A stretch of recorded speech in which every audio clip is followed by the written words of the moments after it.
All right. Well, welcome, friends, to Liberation Lectionary. My name is Jamie Edwards Acton. I am an Episcopal priest in Los Angeles, and joining me today is. What's up, friends? I am Francisco Garcia, the Chicano transplant from LA to Nashville, also an Episcopal priest. And we gather here weekly to look at the upcoming readings for church or for whatever, for if you're going to be out in the streets or reflecting around the dinner table. We've been focusing a lot on Matthew, the gospel, and been having fun doing that. We'll continue that today. We are looking at the gospel passage for the 13th Sunday after Pentecost, and this is our 11th episode of Liberation Lectionary. And the passage that we're focusing on is Matthew 16:21 through 28. Matthew 16:21 through 28.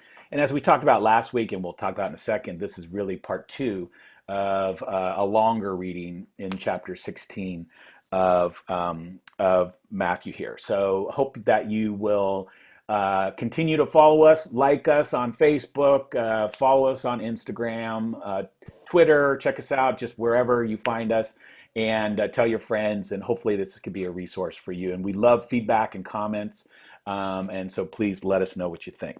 So we're going to start with Francisco's going to read this passage today, then we're going to jump in like we do and just start riffing on this passage. Okay, the Gospel of Matthew 16:21 through 28. Jesus began to show his disciples that he must go to Jerusalem and undergo great suffering at the hands of the elders and chief priests and scribes, and be killed, and on the third day be raised.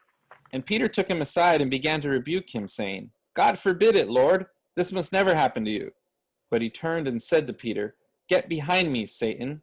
You are a stumbling block to me, for you are setting your mind not on divine things, but on human things." Then Jesus told his disciples, "If any want to become my followers, let them deny themselves and take up their cross and follow me. For those who want to save their life will lose it, and those who lose their life for my sake will find it. For what will it profit them if they gain the whole world, but forfeit their life? Or what will they give in return for their life? For the Son of Man is to come with his angels in the glory of his Father, and then he will repay everyone for what he has done, for what has been done. Truly, I tell you, there are some standing here who will not taste death before they see the Son of Man coming in his kingdom." Gospel of Jesus. Praise to you, Lord Christ. Well, this is a well-known passage, and poor Peter. Last week he was a rock. Today he's a stumbling block. It's hard to make progress these days. It's really hard to move forward for this guy. But like I said, I'm looking at this like you are, I'm sure, Francisco, and others, is that I'm looking at this part two of last week's reading where we were celebrating Peter, right? Because he got it right and stuff. And in that episode 10, we tried to give a little bit of the historical context for what was going on, particularly for Matthew's time when this gospel was put down, right, in writing, that there was some significant stuff happening in that part of the world, just place-wise, time-wise. So scholars, pretty much agree that Matthew was written in 70 or around 70, and this was a significant time because it's when the end of the Great Jewish Revolt that starts in 66 through 70. So in this attempt by Jewish revolutionaries to overthrow the occupying forces from Jerusalem and the greater parts of their land, but which starts really with Nero, the Emperor Nero, who kind of starts the campaign to crush the rebellion and puts General Vespasian and his son Titus in charge of this kind of crushing the rebellion. In 69, Vespasian becomes the emperor himself, and Titus, his son, is then put in charge of the crushing the rebellion, and he finishes the job in 70. And we can imagine in 70, when this gospel passage is written in Caesarea Philippi, that we see in last week's passage, where this scene takes place, we can imagine this gospel probably, there's something significant about that place, because that's probably where, most likely, where Titus and the other Roman soldiers, many of them, would have went for their post-victory, post-crushing rebellion, violent destruction, killing of thousands and thousands of people, where they would go vacation up in Caesarea Philippi. And as a matter of fact, they took tens of thousands of not Christians, of Jewish revolutionaries with them, right, to Caesarea Philippi and other parts of the empire, so that they could become players in the games, right? But where the gladiator games and the battling wild beasts, where rarely did the beast lose, and so it just became for play and sport for the elite, the military industrial complex, and just this whole kind of experience happening in that part of the world, Caesarea Philippi, that this gospel passage is being written, right? That violent revolution is put down through greater violence, imperial violence, right? Crushed by imperial violence. And I imagine at that time that there is discussions and planning and plotting already underway, right? About, well, we lost this time, but maybe we just did, maybe our strategy was just a little off, or maybe we just, somehow, but let's regroup our forces to take on empire again. And if we have enough weapons, if we have enough, money, if we have enough power, then we can we can kick out the empire.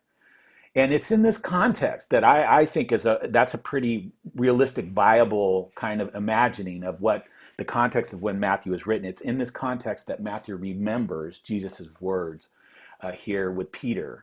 And basically what he is describing is he's describing how the liberator king, the liberator Messiah, will come and bring to fulfillment God's revolution, right? Mm-hmm. And it's in a completely different way that Peter, the disciples, and everyone probably else at that, or many of that All time, those who are revolting, yeah. yeah, those who are revolting, those are imagining. And Jesus makes it clear here that if, in his words make it clear here, as Matthew remembers, as people are thinking of how do we change the people in power, right? How do we oust the people and take out the Romans and put in the Jewish leadership, right? Using the same tactics, the same methods as the empire. And here we have Jesus's words making it very clear that this is not about changing who is in power, right? But this is about changing our understanding of what power is all about. And I think that kind of Yeah. introduces us into kind of where Jesus is going to take the rest of his ministry and ultimately his life. So Yeah, yeah. Boy, you're just you are like Mr. History and socially reconstructing the scene there, brother. Wow. Did your well, homework.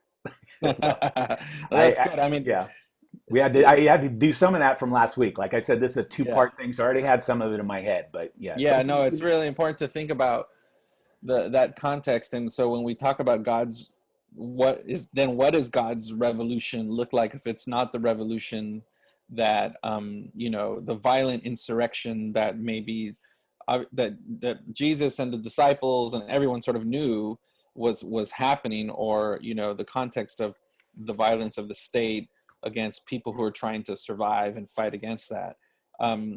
Jesus is kind of taking it in a completely different direction, right? Take up your cross. Whoever doesn't take up their cross and follow me, and so what does that mean to take up the cross? And so Jesus, again, in his encounter with Peter, and when I hear Peter, it's kind of funny because it makes me think of one of my, high school teachers, English teacher, who, whenever someone in class would, perhaps complain about the amount of work or give some kind of an answer that perhaps was a little bit off base, she would just kind of give us a look, and then she would say, "Poor long-suffering so and so." So it's poor long-suffering Peter. He wants to get it right, and just he has a moment, his 15 minutes of fame, and then just totally off base again. But I think it's the encounter that really matters. Is Jesus is saying, you know, this is the commitment that I have made and that you must make if you're going to follow me. We are to go to the places of power. We are going to go to the seat of where the violent authority is. But it's not what you think. It's not because we want to be aligned, right? Because we want to get some of that power in the same way, right? We don't want to take over the government. This is not the call that God is bringing me to you to bring into this world. We are going to construct a completely different social, spiritual, political reality of humanity, of building from the base. But in order to do that, I have to go to the seat of power to challenge that authority. But it's not the way that you think, And so, and Jesus at this point obviously knows that if he does go to Jerusalem, that he will be crucified.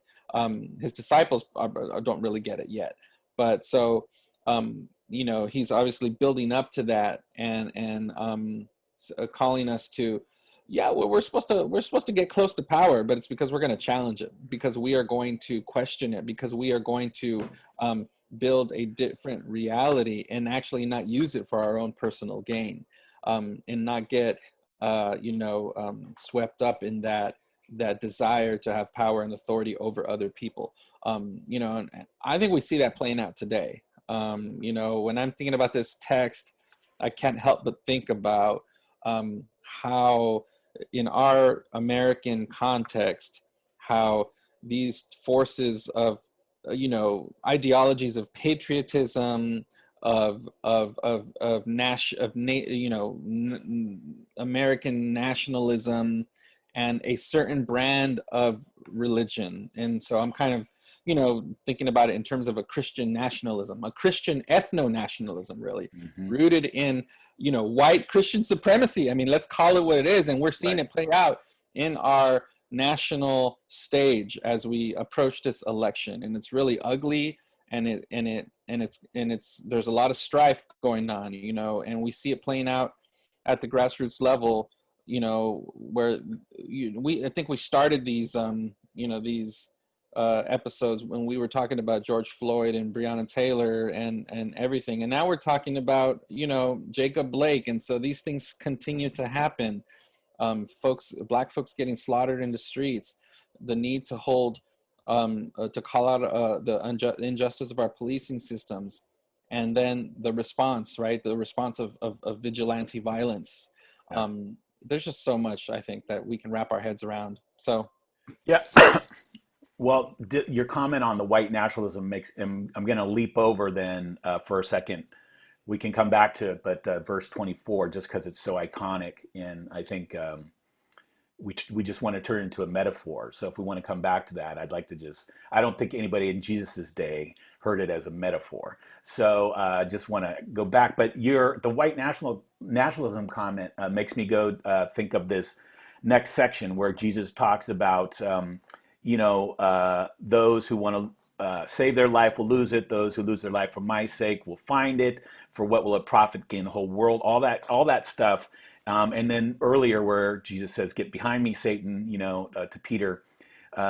Scholars have talked about this as kind of a reflection of what happens in chapter 4 of Matthew, right? And when his exchange with the devil, right, with Satan in the desert, and these kind of offerings that Satan offers up to to Jesus rather, and about turning stones into bread, about throwing yourself down, and God will carry you up on angels' wings, right, and it'll save your life, and then, or I could give you I can make you king over everything. I can give you everything, right, and those three things that Jesus rejects then, and kind of rejects here too in other parts, where it's not just about, Jesus could have turned the stones into bread, but it's not just about my hunger, my ability to eat, right? My ability to be satisfied, which is a white nationalist concept. Or Jesus could have thrown himself down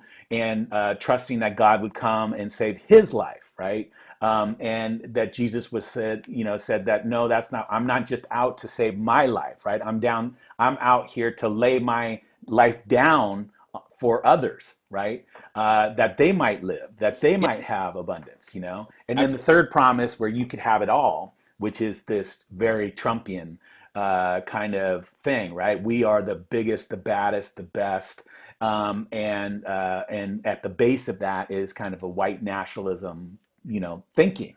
And I think that Jesus rejects all those tenets of white nationalism that you're talking about, not just in his exchange with Satan in chapter 4, but then in this reflecting back to Peter, and in this passage here, how the same mission that he articulated at the beginning is the same thing that's going on, some 12 chapters later.